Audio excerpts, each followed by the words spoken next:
So, welcome to this. Welcome to my developer commentary on Campester 3.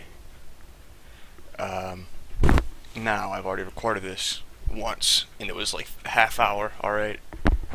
And the audio desynced and got like half of it cut off. So, I'm now recording with OBS, which I should have done in the first place. But, yeah, you win some, you lose some. You know what I'm saying? Now, this track is, I don't know, I guess a glimpse into the future of Flat Sled, if I'm allowed to say that. A lot of cool stuff in here that wasn't possible with anything other than LRA, or it was possible, but it was just very time consuming. I would venture to say this is gonna, like, a lot of the techniques in this make manuals a lot easier too. I think the bigger part of this track, the most important part of these flingules, these bad boys, these manual flings, and they're not so much manual flings as they are inverse, whatever point they are, because they are that. I mean, they're like the inverse shoulder fling. If anyone remembers those crazy things from like all those Aspie tracks, that's just an inverse shoulder manual. You know what I'm saying? In fling form. Except it works a lot better because he allocates, he makes it 1 point instead of like the whole top of him. But, so I guess it wouldn't really be a shoulder manual, inverse shoulder manual or whatever. But yeah, this track started as just like some whatever garbage, you know. I make a lot of test tracks because, I don't know, I just want to see what I can do and then put that to use in another track. So this whole track is pretty experimental. Like 90% of the stuff I make. I think the only track I could say that isn't experimental is probably Fireworks. Because I didn't really try anything crazy new in there, I just did what I knew. But like, I put the extra effort into not going overboard to make everything I had in there like quality. Except for the beginning. The beginning's kind of trash, but everything else is pretty good. So we're going to start this off. We got this whole first section.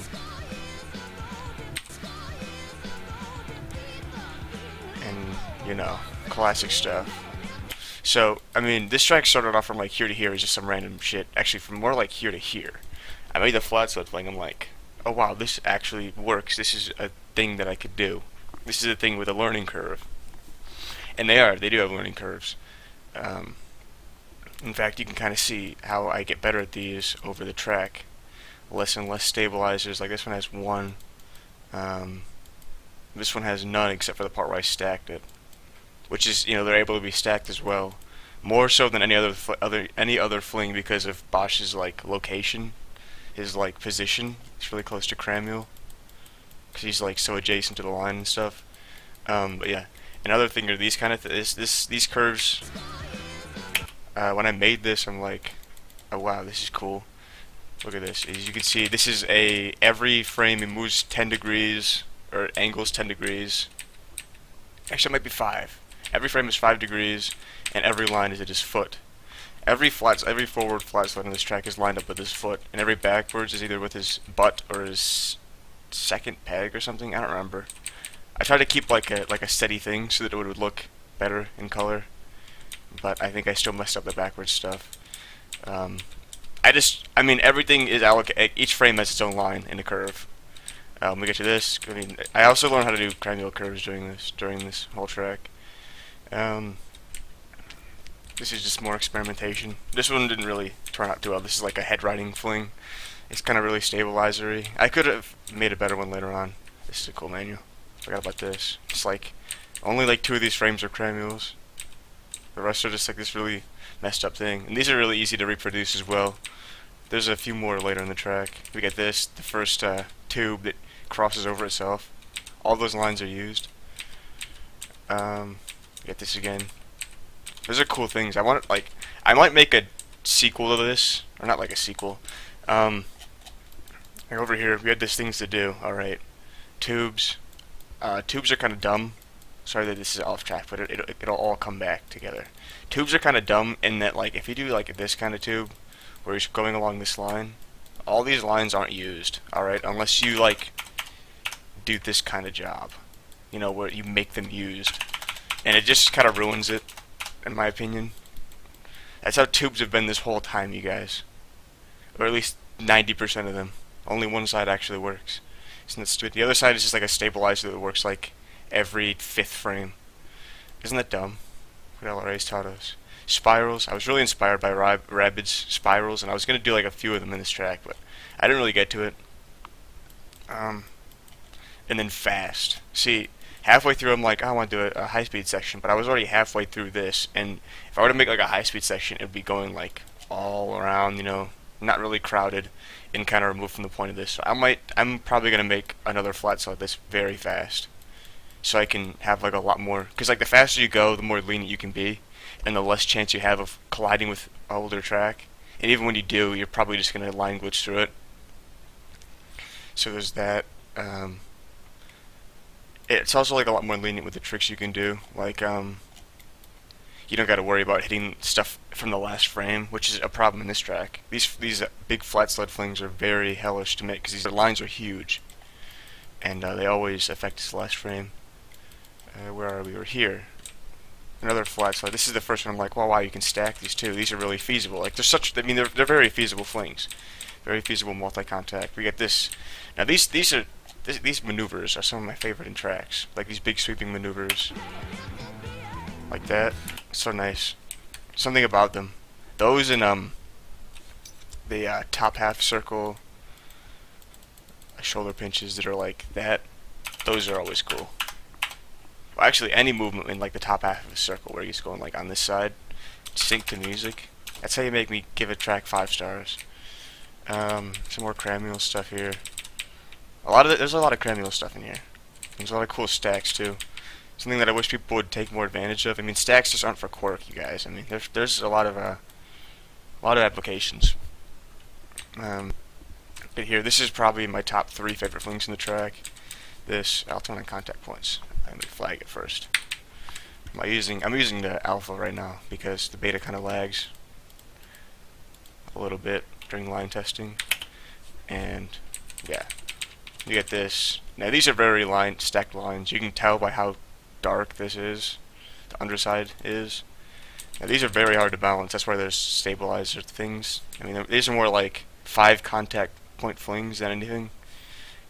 You got like his whole top array, and then his feet, and then his nose, and yeah, it just works. They don't necessarily lose speed either. Well, they lose speed in portions of them, but they always come out with like more speed as long as you continue them, I guess. A lot of here, there's a lot of stacked line speed ups in here, and they're really useful. And there's like a bunch of stuff we've already seen before. Then we get to these right here. All right, these are cool. These are continuable. These full sled through the line. These are like barely not Cramule curves, is what I'll call them. Because at least that's what I think they are. Really cool. Because like we're used to seeing like the pressured flat sled where his nose is through the line, but this is his whole sled. All right, crazy. We get to this whole part here is kind of dumb. Like this whoosh. This is what I call a flow killer in any sense of the term. If anyone ever makes something like this, where you're going on like a curve and then you go back down and then you do another curve, but he doesn't spin at all, and that's a flow mistake. That's what I call that. I call that a flow mistake. You don't do that, okay? Just my best. I mean, this track, perfect. It's clean. It's great. It's actually about as clean as you can get with a flat sled, except for all the stabilizers. But that's only like wells for like Cramules and stuff. It's calculated, classic stuff, but the flow is a little 5 out of 10. We get another one of those right here. No rotation, just goes back into a curve. That's stupid. Don't do that, you guys. Flow rule number 1. Actually, I made flow rule number 1. Remember that? But I forgot what it was. So this is flow rule number 2. Don't do this. Never do this. Ew, nasty, disgusting. Get these cool curves here. Always using stabilizers to make the turn, or upward stabilizers. I don't even know what they call these. Just wells to make the curves work tighter. Very useful. A lot of cram wheel stuff here. I wish I may have like gone a little further with the curves instead of just like 4-frame things. But I mean, a lot of the cram wheel curves, just because I started making the flat solid too compact or like too pressurized, and I'm like, oh cool, I can make it even more pressurized. And this whole thing, this is a little nod to Splash, because he's like, why don't people do squishies, like a huge squishy loop? And I was like, oh, well, I can't do a loop, but I'll do one big long thing, you know. Do you guys do this part? Cool, one of these again. Very nice. This, oh yeah, let's talk about this intersection here. All right, we got 1 track piece, we got 2 track pieces, 3, 4, we got 5. That was fun to make. We got this. This is cool. Head ride into 2nd position head ride. Am I right, guys? Another. They got the full cranial curve here. We got the. I mean, a lot of this is just more of the same. Oh, this is a cool curve. All right. I mean, a lot of this is just about the cool stuff in this track that is, you know, cool. We got this bad boy here. Evenly pressured, whole thing, but it's not full powered. That's something that could be used. Right here, this is a, like, we've already talked about the flow no-nos. This is a flow yes. Alright, bam, perfect. If you guys ever make a really weak thing and then end up with a strong thing, that's how you make a good track. That's how you maybe give your track like a 10 out of 10. Alright, this is actually my favorite part of the track, I think. Well, I'll discuss my favorite part later, but this is a cool part. See, that's when everything just comes together really nicely. We get this cool thing, that a return to the nose fling, all stabilized. They're really hard to stabilize. Like, if you can see the old one over here, these are all super stacked in the beginning. Like, only later on do I just ditch the stacking and just go with stabilizers instead, because it's easier. Got a cool, what is this? I don't know. Got a cool flip. Got a cool, oh, I like this stop rotation. Let me go back and do it. This is probably my least favorite fling in the track. My least favorite manual fling. There are no regular flings in this track. There's just these. Now, I have no idea how this was able to keep a curve, but it's dumb. Like, the rotation's off. It's what, you know. Do another one of these. A Cremio Flipperoonie. And as easy as these are, they're really hard to keep the speed. Like, it goes from like 40 to like 20. That's just a no-no. Actually, it went from 40 to 30, which is not that bad. But if you're going really fast, they're pretty cool. Get a tumble here. More cram stuff to keep the pressure. Now this is another cool part, playing on the power thing. It's almost like a power animation. Like, he gets really power and then not so much, and then he goes back, and then we go into this fling. Now, when I made this, I was like, oh, this is so cool. And then I watched the camera fly through. I'm like, don't even notice. So, there's a lot of stuff in the track you wouldn't really necessarily notice. This cool thing. This one's almost 0 stabilizer. Another one of those things that I was talking about. You just grow in power over the length of your curve, and that's how you do some pretty cool stuff. This cool stuff. Another one of those things where it's like this is probably like 1 or 2 degrees. Each line changes, and they're all like the same length or whatever, like they're all on the shoulder. Really cool stuff. Yeah, I'm gonna turn on color playback as well. You can see this. Oh, that's so fun to watch.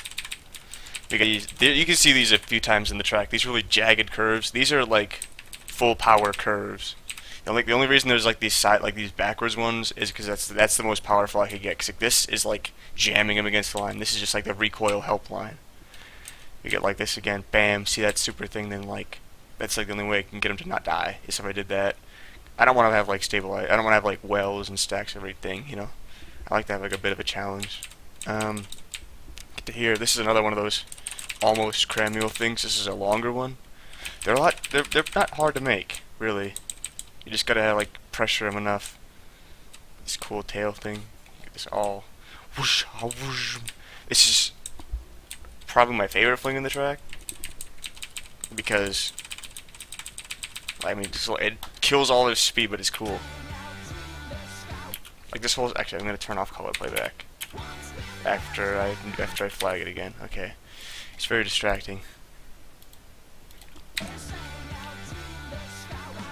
Now this is another one of those things when like everything just comes together perfectly. Like you have this flip, keep the rotation the same direction, flip them through here, and then you change it up but slowly, and then you do another one of those like weak to powered things, and then he ends up spinning the opposite direction that you'd expect him to, and then you catch him.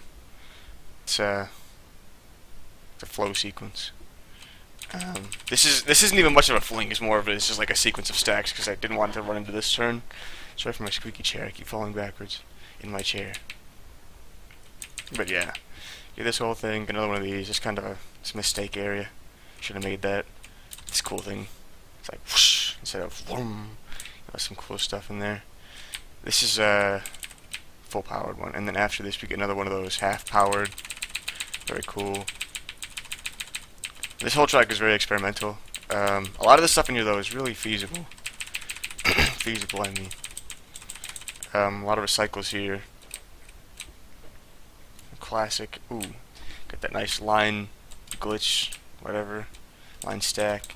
Now this is a cool part. Wait, is this a cool part? No. You got the stacking of the fling.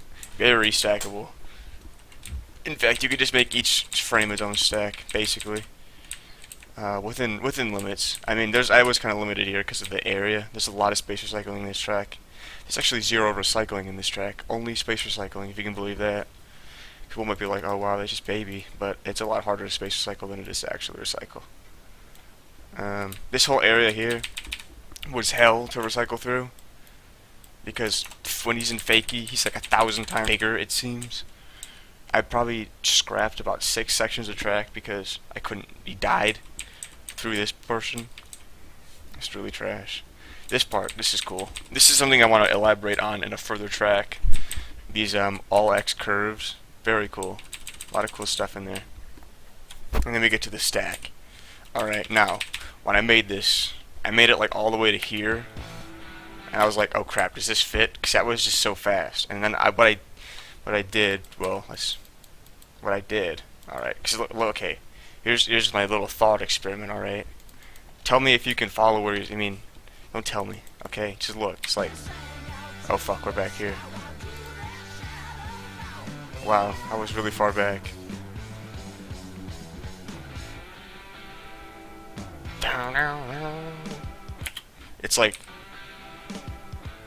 It's like, where the hell did he go? You know, did I just miss a bunch of stuff? It's like crazy. Put these lines in here. Oh, I just went up the line. Duh. Now here is my ultimate discovery of all time.